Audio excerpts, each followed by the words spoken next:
Hello friends, good morning.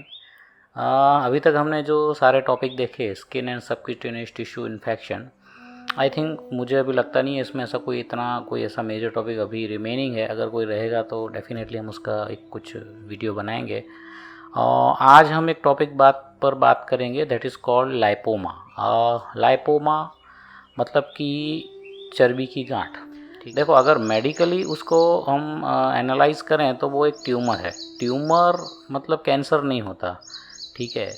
Tumour एक मतलब कि एक ऐसी जगह है पे जहाँ पे एक जैसे सेल जो हैं वो ग्रो करते हैं, ठीक है, उसको हम ट्यूमर बोलते हैं। उस ट्यूमर का एक पार्ट होता है कैंसर, जो हम देखते हैं कहीं ना कहीं कि ये कैंसर हो गया, मुंह का कैंसर हो गया और जीभ का कैंसर हो गया तंबाकू खाने से वगैरह। तो tumour is not equal to cancer. Tumour एक बहुत ही ज़्यादा ब्रॉड टर्म है। इवन जो हमारे जो शरीर पे कभी मस्से वगैरह छोटे छोटे होते हैं, ठीक है, वो भी एक तरीके से ट्यूमर की कैटेगरी में आ जाते हैं। किसी को आपने यहाँ देखे होंगे कि काले काले पैच होते हैं, ठीक है, ब्लैक पैचेस होते हैं, वो भी जो है कभी कभार ट्यूमर्स की कैटेगरीज में आ जाते हैं। तो ट्यूमर एक बहुत ही ज़्यादा ब्रॉड टर्म है। उस टर्म को हम कभी किसी और दिन हम डिस्क्राइब करेंगे। वी होप कि नेक्स्ट टॉपिक ही हम उसके बारे में एक बार एनालाइज कर दें तो एक अपन को एक अच्छा सा आइडिया मिल जाएगा कि ट्यूमर क्या होता है, कैंसर क्या होता है। तो लाइपोमा मतलब क्या कि वहाँ एक सेल्स हैं जो चर्बी प्रोड्यूस करते हैं। जैसे हमारे शरीर, अब देखो फ़र्क क्या है। चर्बी तो हम बोलेंगे जैसे सब जगह है सर, जैसे पेट में भी चर्बी है, हाथ में भी ऐसे चर्बी है, पेट पे चर्बी लोगों की काफ़ी होती है मेल्स में। तो वो चर्बी और ये लाइपोमा की चर्बी अलग किस प्रकार से है। लाइपोमा में जो सेल्स होते हैं, सेल्स मतलब जो कोश हम जिसको कहेंगे, वो जो सेल्स है ना वो सारे के सारे मोनोटोनस सेल हैं। मतलब सब सेल जो हैं वो एक ही लीनियस से डेवलप हुए हैं, बराबर। जबकि यहाँ पे जो है इस टाइप का नहीं होता। जो दूसरे जो सेल्स हैं वो सब एक सेल के ही सारे डिराइवेटिव होते हैं, ऐसा नहीं होता। इन शॉर्ट कहने की बात है कि लाइपोमा एक पर्टिकुलर सेल में जब आप कहेंगे प्रोग्रामिंग में कुछ प्रॉब्लम होती है या ऐसा कुछ होता है, तब जाके जो है वो इस टाइप के वो सेल बनते हैं और फ्रीली मोबाइल होती है, मतलब कि फ्रीली मूव करती है। तो वो उस गांठ की एक जो है वो खासियत है। अब जैसे कि ये गांठ जो है वो प्रॉब्लम क्या देती है। देखिए, प्रॉब्लम ये गांठ जनरली कुछ हमें देती नहीं है। प्रॉब्लम होती है तो कैसे होती है वो भी हम देखते हैं। जनरली देखो, सबसे पहला प्रॉब्लम अगर है तो वो है कॉस्मेटिक। मान लो किसी के हाथ के ऊपर यहाँ इतना बड़ा लाइपोमा हो जाए, चर्बी की गांठ, तो अब वो उसकी जो हाथ की जो लाइन जो है बिल्कुल सीधी दिखनी चाहिए, वो बिल्कुल सीधी जो है वो नहीं दिखेगी और वो कॉस्मेटिकली ख़राब दिखेगा। तो पहला तो एक ये होता है। दूसरा, अगर वो लाइपोमा किसी पर्टिकुलर नर्व के ऊपर हो, मतलब चेता जो है हमारी नर्व्स, वो नर्व्स के ऊपर अगर हो तो वो नर्व्स का पर्टिकुलर जो फंक्शन है उसमें कभी कभार वो प्रॉब्लम कर सकता है, या उसके ऊपर प्रेशर आए तो पेन हो सकता है, वो एक है। तीसरा, अगर आप देखें कोई जॉइंट के ऊपर हो, मान लो कि अब यहीं पे है फॉर एग्जांपल लाइपोमा, तो जब जब पेशेंट ऐसे वगैरह करेंगे वर्क तो वो उसको प्रॉब्लम करेगी, क्योंकि जैसे ही ये जॉइंट ऐसे होगा तो यहाँ पे जगह कम हो जाएगी और वो जो लाइपोमा है वो बीच में आएगा इस तरीके से, तो it will cause a pain. तो इस तरीके से किसी जॉइंट पर हो, किसी नर्व्स के रिलेशन में हो, कॉस्मेटिकली ख़राब दिखता हो तो जनरली वो प्रॉब्लम करता है। दूसरा, अगर बहुत ही बड़ा हो जाए, अब मान लो इतना बड़ा अगर लाइपोमा हो जाए तो ऑब्वियसली पेशेंट को कपड़े पहनने में, लिखने में, everything will be a problem. So इसका जो भी प्रॉब्लम है या तो कॉस्मेटिक है या तो उसकी पर्टिकुलर साइज़ की वजह से होता है। जनरली लाइपोमा का जो है वो दूसरा कॉम्प्लिकेशन नहीं होता। तो अब इसमें दूसरा एक सवाल ये भी होता है कि सर ये लाइपोमा क्या कैंसर में कन्वर्ट हो सकता है। मतलब जैसे मुंह का कैंसर देखते हैं कि ये कैंसर हुआ, फिर वो कैंसर पूरे शरीर में फैल गया है ना, इस टाइप का, और जिस भाग में कैंसर है उस भाग को हम काट के निकाल दें, इस टाइप का कुछ, मतलब लाइपोमा में अपना कुछ ऐसा होता है कि जिसमें हमें ऐसा कुछ करना पड़े। तो एक टर्म है लाइपोसार्कोमा, ठीक है, जिसमें जो लाइपोमा है उसमें कैंसर के चेंजेस हो सकते हैं, लेकिन वो बहुत ही नेग्लिजिबल होते हैं। अब वो पता कैसे चलेगा कि भाई ये नॉर्मल लाइपोमा है कि ये लाइपोमा जो है वो ख़राब हो रहा है, मतलब कैंसरस हो रहा है, वो आप कैसे इसको मतलब डिफ्रेंशिएट करेंगे। नॉर्मल लोगों के लिए डिफ्रेंशिएट करना पॉसिबल नहीं है, बट सिम्टम्स से अगर हम समझना चाहें तो अगर लाइपोमा की गांठ आपकी बहुत स्पीड से बढ़ रही है, देखो धीरे धीरे धीरे तो सब गांठें बढ़ती हैं, लेकिन अगर वो बहुत ज़्यादा स्पीड से गांठ बढ़ने लगी है, वो जो पहले जो फ्रीली ऐसे मूव हो रही थी स्किन के नीचे, वो अब उतनी फ्रीली मूव नहीं हो रही है, ठीक है। पेन अगर उसमें आपको हो रहा है, उसके ऊपर की स्किन जो है उसमें रेडनेस या ऐसा कुछ आना शुरू हो गया है, साइज़ उसकी बहुत रैपिडली बढ़ रही है, तो ये संभावना है कि वो लाइपोमा की जगह लाइपोसार्कोमा में कन्वर्ट हो रहा हो, और उस केस के अंदर हमें डॉक्टर के पास तुरंत जाके जो है उसका जो भी है इलाज हमें कराना चाहिए। तो that is called basically a lipoma. पर इसकी संभावना लेस देन 1% है। तो प्रैक्टिकली मैंने तो अभी तक 2-3 केस ही ऐसे देखे हैं कि जिसमें ऐसा एक्चुअल में लाइपोसार्कोमा हो, बाकी सब ज़्यादातर लाइपोमा ही होते हैं। अब इसमें दूसरा सवाल ये भी आ सकता है पेशेंट्स का कि सर अगर ये लाइपोमा है और हम अगर इसे ना निकलवाएं तो क्या? कुछ नहीं, मत निकलवाइए। जब तक लाइपोमा आपको मैंने बताया कॉस्मेटिकली प्रॉब्लम नहीं कर रहा है, फंक्शन में आपको पेन नहीं मतलब प्रॉब्लम नहीं कर रहा है, पेन नहीं दे रहा है, निकलवाने की ज़रूरत नहीं है, बराबर। और अगर इनमें से आपको कुछ भी प्रॉब्लम है तो आप डेफिनेटली इसको निकलवा सकते हैं। अदरवाइज़ ये कैंसर हो जाएगा इसलिए मैं इसे निकलवा लूँ, ये विचार करके निकलवाना थोड़ा ज़्यादा हो जाएगा। मतलब मैंने बताया सिम्टम्स अगर हैं तो निकलवा लीजिए, बाकी ज़रूरत नहीं होती है। अब इसमें दूसरा सवाल एक ये भी आता है कि सर ये चर्बी की गांठ है आपने बताया, तो सर हम ना बहुत ज़्यादा जिमिंग करेंगे, एक्सरसाइज करेंगे, तो मतलब मैं जिम करके अपना वज़न घटा लूँ तो सर ये गांठ भी मेरी कम हो जाएगी? ऐसा नहीं होता है। क्यों नहीं होता है वो भी मैं आपको बताता हूँ। जिम में जाके जब भी आप एक्सरसाइज करते हैं, आप कसरत करते हैं, तो जो आपका फैट बर्न होता है वो नॉर्मल फैट बर्न होता है। लाइपोमा नॉर्मल फैट नहीं है। लाइपोमा मैंने बताया एक जो सेल है हमारा, एक कोश है, उसके अंदर प्रोग्रामिंग में कुछ प्रॉब्लम हो जाने की वजह से वो सेल अपने जैसे क्लोन्स जो है वो प्रोड्यूस करने लगता है। So it's one type of a tumour. और वो जो फैट के सेल हैं that are not responding to your exercise. Exercise करने से जो फैट जो बर्न होता है उसके लिए जो पूरा मैकेनिज़्म हमारे बॉडी में ये बायोकेमिस्ट्री का जो पूरा मैकेनिज़्म है, उस मैकेनिज़्म में जो एंजाइम्स वगैरह चाहिए होते हैं, रिसेप्टर्स जो चाहिए होते हैं, वो सब इन सेल्स के अंदर नहीं होता है, बल्कि होता एक्चुअली उल्टा है। मान लो कि यहाँ हाथ में चर्बी थी, हाथ में मतलब मान लो कि यहाँ हाथ में चर्बी की एक गांठ है, व्यक्ति ने खूब ज़्यादा एक्सरसाइज करी, बहुत कसरत करी और अपना वज़न घटाया, मतलब अपना फैट जो है वो घटाया, तो होगा क्या कि वो गांठ तो वहीं की वहीं रहने वाली है, उसके आसपास की जो चर्बी थी वो एक्सरसाइज से कम हो जाएगी। तो ये गांठ जो पहले उतनी प्रोमिनेंट नहीं दिखती थी, अब वो और ज़्यादा प्रोमिनेंट दिखने लगेगी। क्यों? क्योंकि उसके आसपास की सारी फैट जो है वो कम हो चुकी है। ठीक है, सो इट्स लाइक दैट।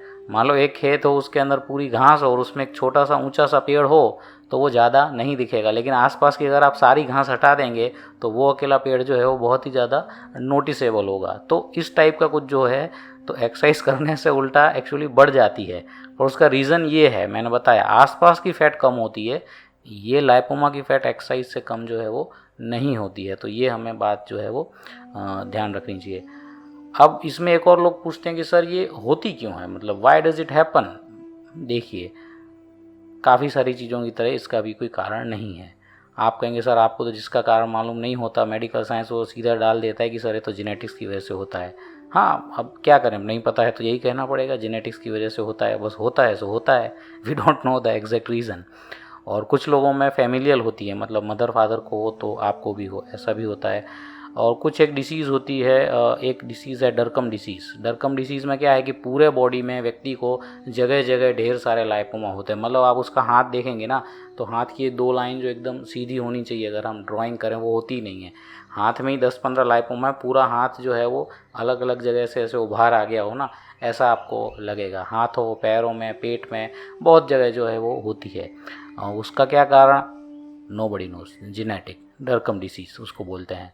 दूसरा होता है एक मैडलंग डिसीज़। उसमें क्या है कि एक्सेसिव अल्कोहल लेने की वजह से नेक के आसपास जो है वो गांठें ज़्यादा बन जाती हैं लाइपोमा में, तो दैट इज़ कॉल्ड मैडलंग डिसीज़।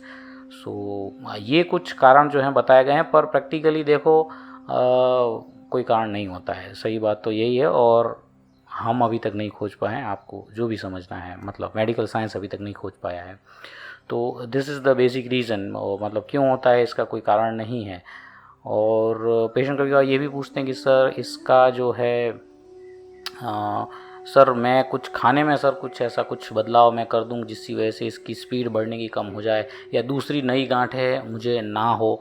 मान लो ये गांठ है, इसका तो हमने जो भी है सॉल्यूशन कर दिया, और इसके बाद दूसरी गांठें ना हो, इसके लिए सर खान पान में कुछ ध्यान रखने का नहीं होता ऐसा कुछ। आपको जो खाना है खाइए, जो पीना है पिए, as far as the lipoma is concern, तो उससे कोई प्रॉब्लम नहीं होती है। और अब जो है इसका जो ट्रीटमेंट जो होता है पूछते हैं, देखो अब ट्रीटमेंट में क्या है, उस पर ऐसी कोई ट्यूब आती है, कोई क्रीम आती है कि जिसको हम लगाएं और वो ऐसे रिजोल्यूट हो जाए, नहीं, ऐसा नहीं होता। ये कोई सूजन नहीं है, जैसे किसी ने हमें यहाँ पे, जैसे हम गिर गए और हमें यहाँ पे सूजन आ गई, ठीक है, गिर गए, यहाँ पे ट्रॉमा हो गया, यहाँ पे सूजन आ गई, तो धीरे धीरे वो सूजन कम हो जाएगी। इसकी सूजन वैसी नहीं है, ये तो एक्चुअली अंदर एक गांठ है, एक टाइप का ट्यूमर है अंदर, तो वो कोई क्रीम लगाने से जो है वो जाता नहीं है, उसमें जाना पैसों की बर्बादी है। रादर देन वो ट्यूब व्यूब लगा के और जो गोलियां वगैरह में आप जितना खर्चा करेंगे, उन खर्चों का प्लस करेंगे ना, तो ऑपरेशन उससे आधे से कम खर्चे में हो जाएगा आपका। और मतलब इसकी ट्रीटमेंट क्या है, ट्रीटमेंट इज़ ऑपरेशन ओनली। आप एक चेका जो है वो उस पर्टिकुलर जगह पे हम एक चेका लगाते हैं, और वहाँ से मतलब लोकल एनेस्थेशिया देते हैं पहले, वो जो भाग है हम सुन्न करते हैं, उसके ऊपर एक छोटा सा चेका लगाते हैं, और उस चेके में से जो है हम वो गांठ निकाल लेते हैं। तो इस टाइप का जो है सिंपल, और फिर वो चेका जो है उसके ऊपर 2-3 टाँके ले लें, फिर आप जैसे भी टाँके लें, कुछ स्टेपलर से टाँके लेते हैं, कुछ उसको मतलब इस टाइप से टाँके लेते हैं कि दिखते नहीं हैं, जिसको हम सबक्यूटिकुलर स्टिच कहते हैं, मतलब दिखते नहीं हैं, ठीक है। तो बहुत सारी मतलब ले दे के बात यह है कि चेका रख के उसको आपको निकालना पड़ेगा। ना ही ऐसी कोई दवाई आती है जो लाइपोमा को गला दे, ना ही ऐसी कोई क्रीम आती है या ट्यूब आती है जो ऊपर लगाएं तो वो कर दे। ऐसे चक्करों में आप ना पड़ें, वही बेहतर रहेगा। और अगर आपके पास कोई पेशेंट आता है तो डेफिनेटली आप उसको उस बारे में ना कहें, उस पैसों की वो बर्बादी होती है और कुछ नहीं होता। उससे बेहतर तो आप कुछ भी ना करें, ठीक है।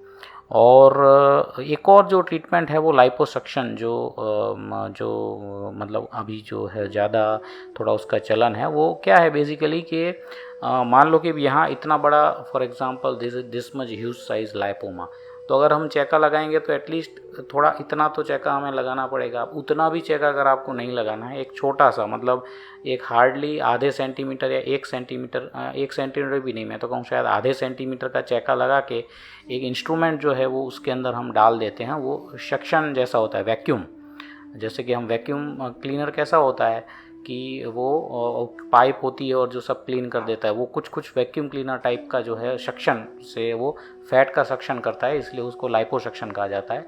वो हम छोटा सा चीरा लगा के उस लाइपोमा में लगा के, और वो सारा का सारा लाइपोमा जो है वो डिस्ट्रॉय करके हम उसको लाइपोसक्शन कर सकते हैं। तो मिनिमल जो चीरे के साथ जो है वो सर्जरी की जा सकती है। अगेन ये सिर्फ तभी किया जा सकता है जब लाइपोमा स्किन के ऊपर, मतलब स्किन के जस्ट नीचे हो, मतलब मसल के तो ऊपर होना चाहिए। कभी कभार जो लाइपोमा होते हैं वो मसल के अंडरनीथ होते हैं, तो जो मसल के नीचे अगर लाइपोमा है आपका, स्नायु जो हम कहते हैं, वो स्नायु के नीचे कभी कभार लाइपोमा होते हैं, तो उसको तो आपको सर्जरी करके ही निकालना पड़ेगा, क्योंकि वो स्नायु के अंदर जब होता है तो उसका ब्लड सप्लाई ज़्यादा हो सकता है, उसके आसपास इंपॉर्टेंट नर्व्स हो सकती हैं, इंपॉर्टेंट ब्लड वेसल्स हो सकती हैं। तो लाइपोसक्शन तो रिलेटिवली ब्लाइंड प्रोसीजर है, मतलब वो ऑपरेटर के एक्सपीरियंस के ऊपर ज़्यादा डिपेंडेंट है, ठीक है। उसमें मल्टीपल जगह से आपको, जैसे वैक्यूम से आप सक्शन करते हैं, वैसे ही इसमें भी आपको जो है वो करना पड़ता है। तो अगर वो मसल के अंदर है लाइपोमा तो लाइपोसक्शन से वो नहीं होगा। लेकिन मोर देन 90% केसेस जो भी ओपीडी में आते हैं वो सब स्किन के जस्ट नीचे होते हैं, मतलब मसल्स के लेयर्स के ऊपर होते हैं, तो उनमें लाइपोसक्शन जो है वो डेफिनेटली किया जा सकता है। उसका एडवांटेज क्या है?